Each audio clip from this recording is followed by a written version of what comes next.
Through the skeletal framework of underground tunnels, a man in his early 30s descended into darkness. Werner von Braun was an aristocrat by birth, but he walked these passages as something else entirely, a witness to his own complicity. Around him, 20,000 concentration camp prisoners labored in conditions that defied imagination, all to build what he had once dreamed of as a pathway to the stars. The V-2 rocket, Hitler's promised vengeance against London, 14 meters of gleaming metal, 13 tons of engineering brilliance, the first human-made object that would touch the edge of space. Each one traveled faster than sound itself, crossing 200 miles in mere minutes. No defense existed, no warning could save you, just sudden death arriving from above. But the mathematics of this miracle weapon told a darker story. By the time the war ended, von Braun's rockets would kill fewer than 9,000 Allied soldiers and civilians. The underground factories that built them, though, 20,000 German lives would vanish into those tunnels, consumed by starvation rations converted to fuel, by critical materials stolen from fighter planes that Germany desperately needed. The most sophisticated weapon in human history had become something far more terrible, Germany's most efficient method of destroying itself. The obsession had started simply enough. December 1925. A 13-year-old boy received a book as a Christmas gift from his mother, a baroness who recognized her son's fascination with the cosmos. The book was Hermann Oberth's work on rocket science, filled with equations and possibilities. The boy who had struggled with mathematics suddenly found purpose in calculations of thrust and trajectory. Numbers became a language he could finally speak. By 16, he was constructing liquid-fueled rockets in Berlin fields, watching them explode in magnificent failures that only deepened his hunger. Space travel wasn't fiction to him, it was destiny itself. 18 years had passed since then. Now, in March 1944, that destiny felt unrecognizable. Von Braun pulled his wool coat tighter as he moved deeper into the facility. The March air above ground seemed almost tropical by comparison to what waited below. The cold was bone-deep, penetrating, absolute. Then came the smell. Unwashed bodies, human waste, death itself hanging in the recycled air. And beneath that, the sounds. Metal clanging against metal. The groans of dying men attempting their work. The crack of whips against flesh. This was where his rockets were born, in a mile-long assembly line carved from solid rock by prisoners who would never see sunlight again. The numbers were precise, exactly as von Braun preferred. 60,000 prisoners from across Nazi-occupied Europe crammed into tunnels that had originally been designed as fuel depots. 12-hour shifts with no breaks. No medical care, survival rations that barely sustained life.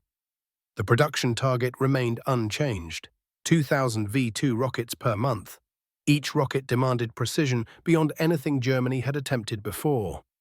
Gyroscopic guidance systems, aluminum-magnesium alloy fuel tanks, 1,224 fuel injection nozzles.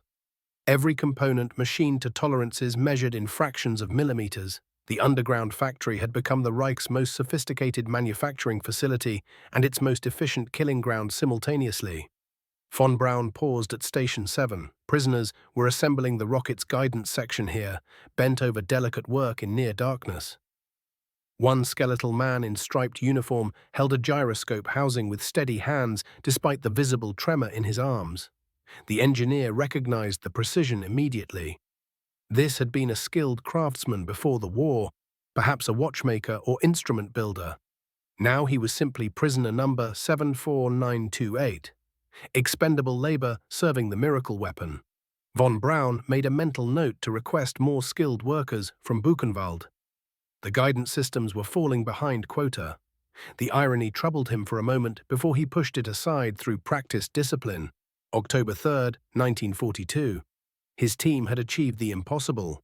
The first successful V-2 had climbed 85 miles above the Earth, higher than any human-made object in history. For 4 minutes and 17 seconds, the rocket had proven that space travel was genuinely possible. Von Braun had watched the contrail disappear into the blue Baltic sky, knowing he was witnessing the birth of the space age itself. His rocket had traveled 320 kilometers in 5 minutes, faster than sound. a technological leap that positioned Germany decades ahead of any other nation. But Hitler saw something different. The Führer didn't envision a pathway to the stars. He saw a terror weapon, a tool of revenge against the Allies who dared bomb German cities.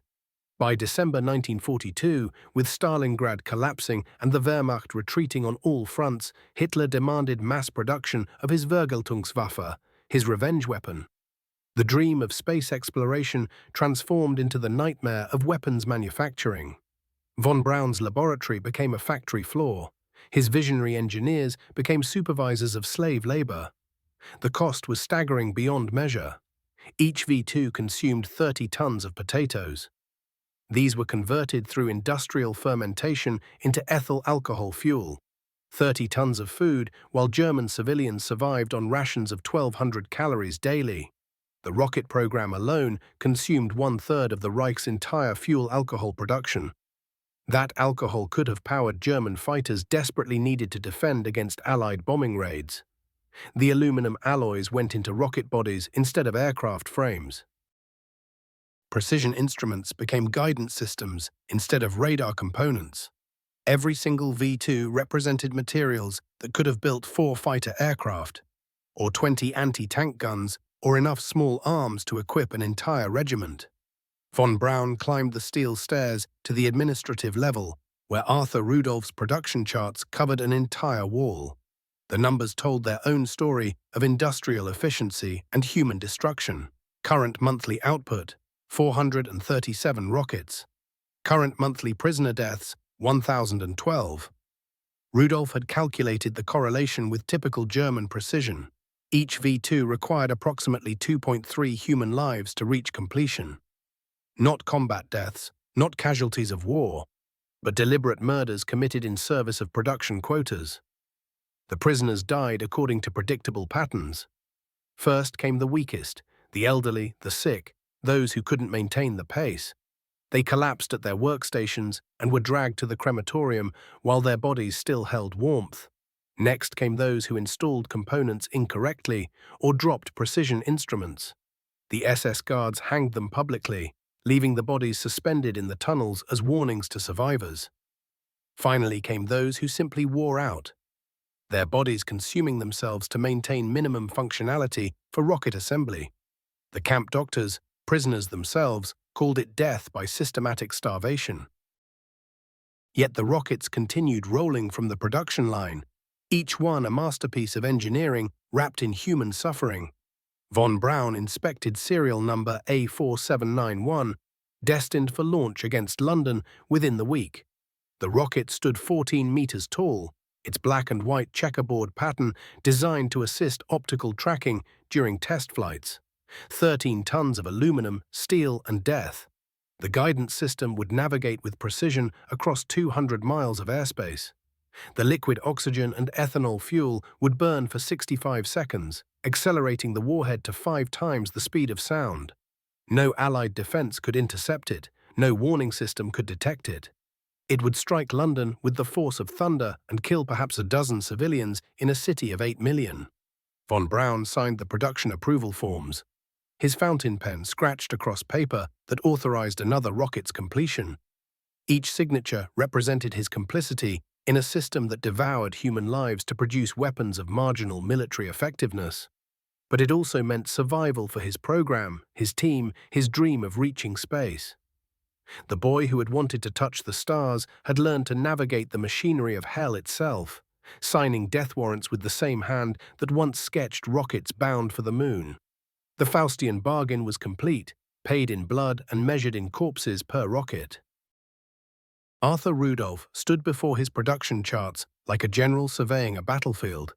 Except his enemy was inefficiency, and his casualties were measured in missed quotas rather than human lives. The morning briefing at Mittelbau had become a ritual of numbers that sanitized the horror unfolding below. January 1944 brought new production targets that defied both physics and humanity. 2,000 V2s per month.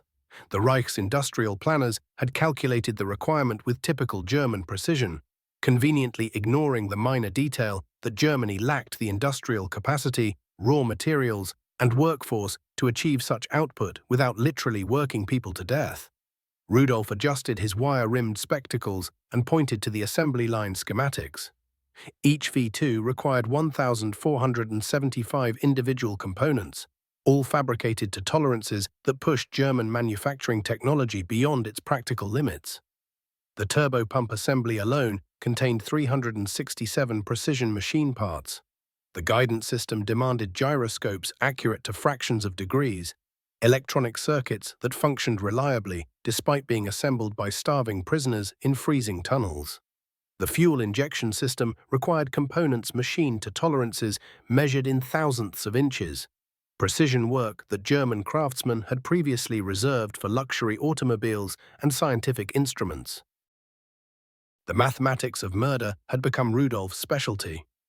60,000 prisoners distributed across 46 underground galleries, each one specialized for specific components. Tunnel A housed the engine assembly line, where prisoners worked with liquid oxygen systems that could freeze human flesh solid in seconds. Tunnel B contained the guidance electronics, delicate work requiring steady hands and clear thinking. Luxuries that malnutrition and exhaustion made increasingly rare. The weakest prisoners were assigned to Tunnel F, where they mixed concrete for rocket fins until their lungs filled with dust and their bodies collapsed from industrial pneumoconiosis. The human cost calculations were updated weekly with bureaucratic efficiency. Current death rate, 34 prisoners daily. Current production rate, 14.3 rockets daily. The correlation seemed acceptable to Rudolph. Each completed V2 represented approximately 2.4 prisoner deaths, well within projections. The crematoriums operated continuously, their smoke mixing with exhaust from diesel generators that powered the underground factory. The SS had installed additional ovens in December, anticipating increased mortality as production quotas climbed. Dr. Georg Ricke, the Mittelbau managing director, visited the tunnels with the enthusiasm of a businessman showcasing his latest factory achievement. He pointed out efficiency improvements with obvious pride. The overhead cranes that moved rocket sections between assembly stations, the pneumatic tools that accelerated component installation, the quality control checkpoints where SS technicians inspected prisoner work with pistols drawn. The underground facility had become a masterpiece of industrial organization, a perfect marriage of German engineering expertise and totalitarian brutality. The resource hemorrhage was staggering in ways that German economists preferred not to calculate. Each V2 rocket consumed raw materials equivalent to what an entire mid-sized city might produce in months. 30 tons of potatoes went through fermentation to create ethyl alcohol fuel for every rocket, while regular German civilians scraped by on thin turnip soup. Then came 13 tons of steel and aluminum alloys, enough metal to construct half of a Tiger tank, one of the Reich's most formidable weapons. The guidance system presented its own staggering demands. Those gyroscopic mechanisms alone required rare earth elements pulled from conquered territories at tremendous expense, requiring dedicated transportation networks and constant military protection. Consider what else those resources could have delivered: an entire infantry company's worth of equipment, or enough materials to build 12 Focke-Wulf fighters. Every single rocket rolling off the assembly line at Mittelbau Dora represented a choice: weapons of war or the means to equip ground troops. Werner von Braun made his way down into the tunnel complex during the evening shift transition, that brief window when workers carried their fallen comrades out on crude stretchers, while replacements shuffled in from the prisoner barracks. The scene had become numbingly ordinary by that point, skeletal forms in striped uniforms moving with mechanical efficiency. The bodies they transported were so wasted that pairs of men could lift what had once been a full-grown adult. The incoming night shift workers appeared marginally less destroyed, having had 8 hours since their last 12-hour stretch. Recovery at Mittelbau Dora held a very specific meaning. The ability to stand without collapsing, the capacity to grip tools without fumbling them. One prisoner caught von Braun's eye, labeled simply as 78491. Not because death wasn't claiming everyone, it was, but because his hands moved with remarkable precision as he assembled fuel injectors. Despite the visible tremor from severe hunger, this man worked with muscle memory, the instincts of someone who had mastered his craft through years of training. Von Braun asked the capo about him. The answer hit harder than expected. Before his arrest, the prisoner had been a precision instrument maker in Prague. His offense, printing and distributing anti-Nazi leaflets. His sentence, death through labor in service of the Reich's wonder weapon. The contradiction struck von Braun with unexpected force. This man had risked everything opposing Hitler, and now his final contribution to the world would be crafting components for a terror weapon. Decades of skill, honed through legitimate work, channeled into building rockets designed to murder Allied civilians. His own expertise was making him complicit in destruction, both his own and that of the people he'd fought to protect. It crystallized something about the entire program. Extraordinary human ability, twisted into an engine of its own annihilation. As winter months dragged forward, production demands climbed with brutal consistency. February required 600 rockets. March demanded 800. The SS responded by requesting additional transports from Buchenwald, Dachau and Mauthausen. Weekly cattle cars arrived crammed with humanity from across occupied Europe. French resistance operatives, Polish academics, Soviet soldiers, Dutch workers. Men entered the tunnels as individuals with names, histories, families and lives. They emerged as numbers in Rudolph's production statistics. Quality deteriorated as mortality accelerated. Desperate conditions bred desperate mistakes. Fuel lines reversed, causing explosions during tests. Electronic guidance components failed because handlers lacked the strength or knowledge to manage them properly. Warheads cracked because exhausted workers couldn't maintain alignment. Each failure meant production delays, missed quotas, harsher punishments. The SS instituted a brutal calculus. When one prisoner erred, 10 prisoners died. It improved quality dramatically. It also accelerated the overall death rate. By March 1944, Mittelbau-Dora had achieved industrial perfection through systematic extermination. The facility produced more V-2 rockets than any other German installation while consuming more human lives than entire concentration camps. Rudolph's productivity charts would have impressed American industrialists, if anyone overlooked what they represented. This underground factory had become the perfect embodiment of Nazi Germany's final descent. Technological mastery built on a foundation of unprecedented barbarity. Engineering brilliance serving strategic madness. The miracle weapon was miraculous indeed, though not as Hitler imagined. It was miraculous that human beings could be systematically murdered to manufacture weapons that killed fewer people in combat than died producing them. September 8, 1944, London, Staveley Road, Chiswick. Mrs. Ada Harrison hung laundry in her garden when sound arrived. Not the familiar drone of bomber engines or the whistle of descending bombs, but a crack like thunder splitting the evening air. The explosion killed her instantly, along with 2 neighbors, and damaged 200 homes. London's residents had no idea that Hitler's vengeance weapon had finally arrived, traveling faster than sound itself across the English Channel. The V-2 campaign began with the same strategic confusion that had plagued German planning since 1943. Hitler's vision was straightforward: terrorize London into submission, break British morale, force Churchill to negotiate surrender. Tactical reality proved considerably different. Each warhead carried only 725 kilograms of explosives, less than half the payload of a single Lancaster bomber.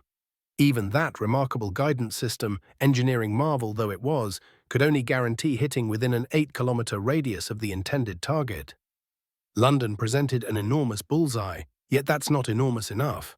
Rockets aimed at Parliament might land anywhere within central London. General Walter Dornberger, the Wehrmacht commander overseeing rocket operations, understood the mathematics better than his superiors. 3,000 rockets had been allocated for this London campaign, 6 months' worth of output from Mittelbau-Dora. If every rocket struck perfectly and achieved maximum effectiveness, perhaps 15,000 civilians might die. That represented fewer casualties than London suffered during a single week of the Blitz. The strategic contribution would be negligible. The psychological impact temporary. Yet Hitler demanded his vengeance weapon, and the Wehrmacht had learned not to contradict the Führer's strategic visions through inconvenient mathematics. Early operations immediately revealed fundamental limitations. V-2 serial number 1473 launched from Wassenaar in occupied Holland at 6:43 on the morning of September the 9th. Its intended target, the London docks. Its actual impact, a crater in Epping Forest, 16 miles northeast of London, witnessed only by a startled deer and a Royal Observer Corps volunteer reporting a meteorite sighting. V-2 serial number 1476, aimed at Whitehall, landed instead in a Kent orchard, destroying a chicken coop. The farmer filed complaints about German incompetence ruining his egg production. Yet when rockets found their targets, terror struck instantly. November 25th delivered the campaign's worst single strike. V-2 serial number 1894 impacted the New Cross Woolworths during Saturday afternoon shopping at 2:27 when mothers purchased weekend groceries and children selected penny sweets. The building collapsed instantly, trapping 168 shoppers beneath rubble. Rescue workers dug for 3 days, extracting bodies from what had been Britain's most beloved department store. The government's response exposed both the weapon's terror value and its strategic irrelevance. Churchill's cabinet initially blamed gas main explosions, a cover story fooling nobody but maintaining official secrecy. The embarrassing truth, Britain's most sophisticated air defense remained utterly helpless against something traveling 5 times the speed of sound with no warning. RAF fighters couldn't intercept rockets moving faster than their own bullets.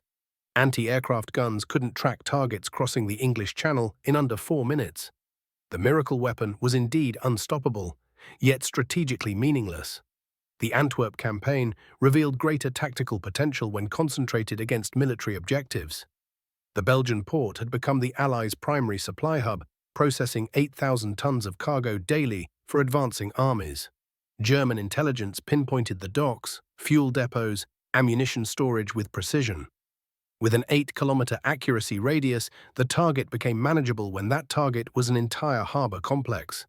Between October 7th and March 27th, 1,610 V-2s struck Antwerp and surroundings, killing nearly 4,000 civilians and hundreds of Allied personnel.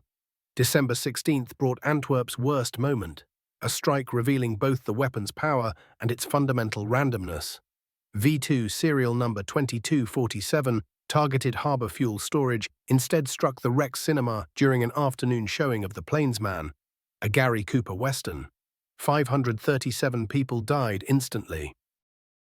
Belgian families enjoying rare entertainment, Allied soldiers on weekend pass, children witnessing their first cowboy film. The explosion proved so violent that rescue workers couldn't separate individual bodies from debris. Meanwhile, the fuel tanks 3 blocks distant remained untouched. The mathematics of terror became starkly evident. V-2s killed an average of 1.7 people per impact in London, 2.4 per impact in Antwerp. A single RAF bombing raid on Berlin during this same period killed more German civilians than 50 V-2 strikes on London. The resource allocation staggered in its wastefulness. Every rocket represented materials that could have built 12 Messerschmitt fighters, weapons desperately needed defending German cities against 1,000-bomber raids that incinerated tens of thousands in single nights. Von Braun visited the Wassenaar launch sites in February 1945, watching his rockets disappear into grey northern skies with profoundly conflicted emotions. Each launch represented the culmination of his childhood dreams and the corruption of his adult ambitions. The rockets performed flawlessly, trajectories precise, engines burning with that efficiency he'd spent 2 decades perfecting. They reached altitudes of 160 kilometers, higher than any human-made object save previous VU-2s. For 4 minutes and 37 seconds of flight, each rocket demonstrated perfect space technology, proof that mankind could indeed escape Earth's gravity. Then they struck London or Antwerp and became instruments of indiscriminate slaughter, killing shoppers and moviegoers with the precision they might someday carry astronauts beyond the atmosphere. The V-2 program had delivered everything von Braun promised: unprecedented altitude, supersonic speeds, intercontinental range. It had also delivered everything he refused to acknowledge: mass murder of civilians serving strategically meaningless terror. The miracle weapon functioned exactly as designed, which made its failure complete. March 1945 brought final desperate launches aimed at the Ludendorff Bridge at Remagen after American forces crossed the Rhine. 11 rockets targeted that bridge as a last attempt to sever Allied supply lines. The closest landed 270 meters away. One rocket veered completely off course, striking a small German town 40 miles distant, killing 17 German civilians in their homes. Even aimed at military targets potentially affecting the war's outcome, Hitler's wonder weapon killed more Germans than enemies. The crematoriums at Mittelbau-Dora operated continuously through winter 1945. Their smoke visible from launch sites where V-2s departed for London hourly. The mathematical correlation became impossible to ignore. Every rocket leaving German soil consumed approximately 4 human lives in its production. Dr. Hans Kammler, the SS Obergruppenführer overseeing the entire V-weapons program, reviewed mortality reports with accountant-like detachment. Current monthly production, 437 rockets. Current monthly death toll, 1,783 prisoners. The ratio improved from his perspective. Earlier production phases had consumed more lives per rocket. Arthur Rudolph's walls displayed charts tracking prisoner productivity with scientific precision. New arrivals maintained peak performance for approximately 6 weeks before malnutrition compromised motor control. Skilled craftsmen lasted longer, professional pride somehow sustaining them through conditions that broke stronger men. French prisoners organized mutual support networks extending survival times. The men who survived Soviet labor camps possessed a grim resilience that Western prisoners simply couldn't match. Their bodies had already endured unimaginable cruelty, making them marginally more efficient workers despite their deteriorating conditions. Rudolph seized upon this brutal calculus, using it to refine his system of labor allocation. He calculated precisely which inmates could handle the most demanding assembly work, and when each should be transferred to simpler tasks as their physical capabilities inevitably declined. The camp's medical staff documented the progression of human collapse with chilling objectivity, recording every stage of physical breakdown as though observing a natural phenomenon rather than orchestrated murder. The first phase brought weight loss and muscular wasting that reduced output but didn't completely incapacitate workers. Men could still function, though their productivity began its inexorable descent. The second phase introduced coordination failures that multiplied errors, damaged components, and triggered savage beatings from SS guards who viewed mistakes as personal insults. The third phase brought visible deterioration, the kind that marked someone for special treatment, a euphemism everyone understood to mean execution dressed up as medical necessity. For healthy adults, the journey from Phase 1 to Phase 3 consumed roughly 4 months. Those arriving already broken from previous camps rarely lasted 6 weeks. Heinrich Schwartz, the camp commandant, made his weekly rounds through the tunnel systems assessing output and what he called morale. His definition was refreshingly straightforward: whether prisoners could still meet production quotas while watching their co-workers perish nearby. Public hangings served dual purposes, eliminating workers deemed too slow or unreliable, while terrifying survivors into pushing themselves harder. Corpses dangled throughout the main tunnels for a full day, suspended where every workstation had a clear view. The message was unmistakable and omnipresent. Prisoners learned to focus on assembling rocket components while corpses swayed above them. A grotesque canopy of consequences. When Von Braun visited in February, a transport arrived from Bergen-Belsen. 300 skeletal figures stumbled from cattle cars that had endured 4 days with no food, water, or basic sanitation. Half couldn't walk without support from their fellow prisoners. Within hours, they stood at workstations struggling to master intricate assembly procedures while their bodies cannibalized themselves for energy. Braun observed the intake operation from above, noting with detached interest how efficiently individual human beings were converted into industrial units. The prisoner functionaries, inmates granted slightly better food in exchange for supervising others, herded the newcomers into the tunnels with practiced viciousness. Yet the resource mathematics had become grotesque by any measure. Each V-2 consumed 13 tons of aluminum that could have produced 8 fighter aircraft instead. The precision instruments required rare metals shipped from Sweden at staggering diplomatic cost. Liquid oxygen production demanded electricity equivalent to powering an entire city sector. Most damning of all, the ethyl alcohol fuel required 30 tons of potatoes per rocket. Agricultural output representing a month's survival rations for 300 German civilians. The V2 program was methodically starving Germany to build weapons that killed fewer enemies than the resources required to manufacture them. During a March inspection tour, Dr. Georg Ricke celebrated the factory's industrial triumphs to visiting officials. The underground facility had become the Reich's most productive weapons factory, churning out precision rockets at rates that astonished even American intelligence analysts monitoring German production. The assembly line stretched over a mile, each section specializing in particular components. Quality control had improved dramatically after implementing collective punishment. When one prisoner ruined a rocket, 10 died. The policy slashed defect rates while accelerating overall mortality. The true horror transcended individual deaths. It lay in their systematic incorporation into production planning. Rudolph's charts projected prisoner mortality with mathematical precision identical to his aluminum calculations and fuel consumption estimates. Expected monthly deaths were factored into transport requests from other camps. The SS maintained reserve populations at other facilities specifically to replace casualties. Human beings had become interchangeable resources, consumed like coal in a furnace. Private conversations among Braun's engineering team revealed how psychological distancing enabled their complicity.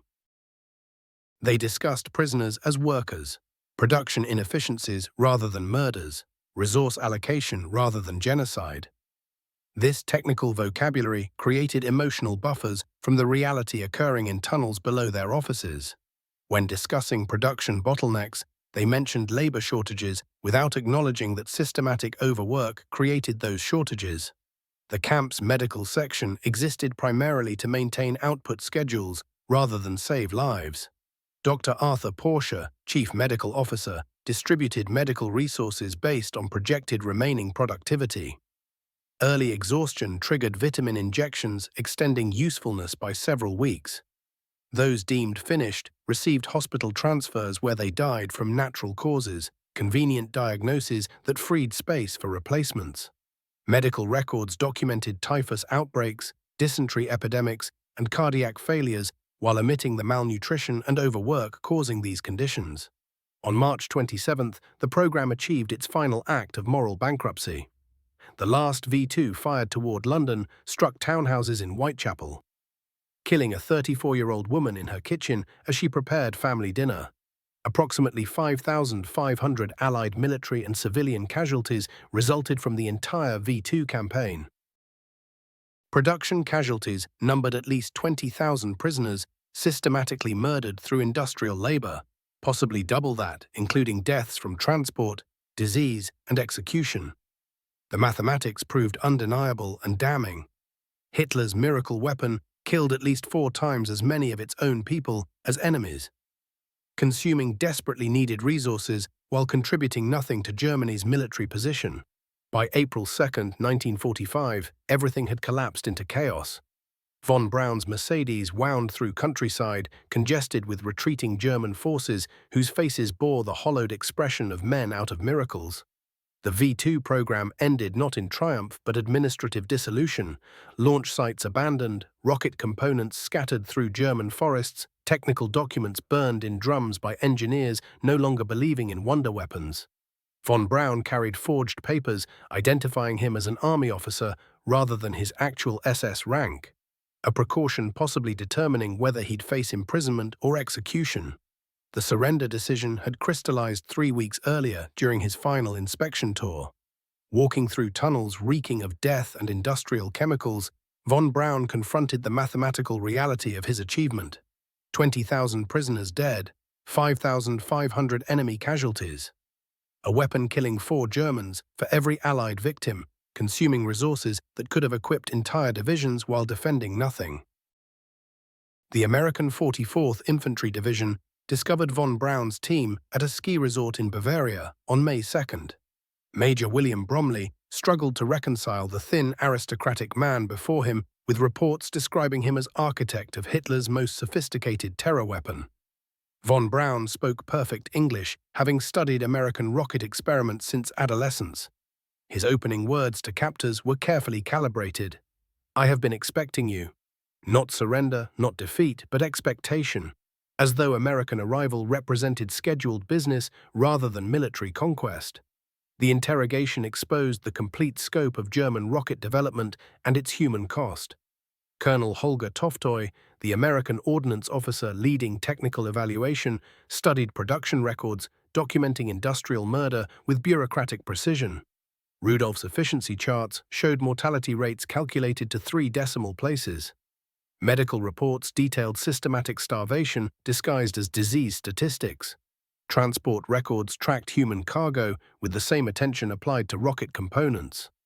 Operation Paperclip commenced within weeks, a classified effort to evacuate German rocket engineers before Soviet forces arrived. Von Braun and 124 colleagues reached Fort Bliss, Texas, accompanied by 300 railway cars of salvaged V-2 components. Rockets that had terrorized London would be reassembled in New Mexico's desert, their technology studied and improved by the same men who had overseen production in underground death camps. The moral accounting was postponed rather than confronted. American intelligence officers questioned von Braun extensively about rocket technology while sidestepping detailed inquiries into prisoner conditions. Discussions focused on thrust chambers and guidance systems rather than mortality statistics. Von Braun provided technical diagrams enthusiastically while maintaining that production conditions fell outside his responsibility. A convenient fiction permitting American engineers to benefit from German expertise without examining its genocidal foundation. White Sands Proving Ground became von Braun's redemption site.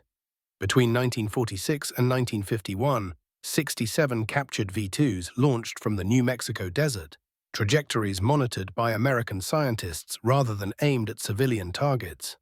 The rockets performed flawlessly, achieving altitudes of 160 kilometers, proving spaceflight remained possible despite its horrific origins. Von Braun watched each launch conflicted, technological vindication shadowed by prisoner memories. The Korean War provided strategic justification for missile development that Cold War politics had rendered sensitive. American planners recognized ballistic missiles might prove decisive in future conflicts, but only if development could be separated from Nazi associations. Von Braun's team gradually integrated into the Army Ballistic Missile Agency, their German accents fading as security clearances advanced. The V-2 became ancestor to the Redstone missile, its genocidal origins obscured by patriotic necessity. Arthur Rudolph's trajectory illustrated selective American moral accountability.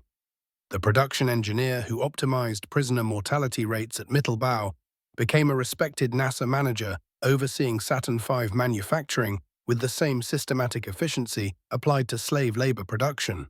American colleagues knew nothing of his concentration camp background, focusing instead on unparalleled expertise in large-scale manufacturing. Von Braun's transformation required careful historical management. American journalists emphasized childhood space dreams while omitting adult complicity in genocide. The narrative became scientific vision corrupted by totalitarian politics, not willing collaboration with murder. His aristocratic charm and genuine spaceflight enthusiasm made this interpretation credible to American audiences eager believing rocket technology could be separated from Nazi origins. Huntsville years saw von Braun emerge as America's preeminent space advocate, his German accent becoming synonymous with progress rather than war crimes. The Saturn V that carried Americans moonward incorporated V-2 design principles. Liquid fuel engines and gyroscopic guidance systems descended directly from technology perfected in death camp tunnels. The multi-stage concept originated from wartime experiments. Every component represented evolution from technology costing 20,000 lives. On July 16, 1969, von Braun stood in Kennedy Space Center's firing room watching Apollo 11 climb Florida's morning sky atop a Saturn V, the V-2's technological descendant. Liquid oxygen and kerosene burned with principles he developed decades earlier. Gyroscopes used German designs perfected at Peenemünde. The multi-stage architecture had been proven by his team's wartime work. Every component embodied technology developed through 20,000 deaths. Neil Armstrong, Buzz Aldrin, and Michael Collins climbed toward humanity's greatest adventure. Von Braun felt familiar technological triumph mixed with suppressed guilt characterizing his entire career. The Saturn V vindicated childhood dreams. Spaceflight was possible. Lunar exploration was achievable. Human expansion beyond Earth was destiny. But that path led through underground tunnels filled with dying prisoners. Their corpses literally burned, fueling his ambitions. The ultimate irony was mathematical. Hitler called the V2 his miracle weapon, promising it would transform the war through technological superiority and psychological terror. The real miracle was that a weapon system killing more of its own people than enemies evolved into technology carrying humans to the moon.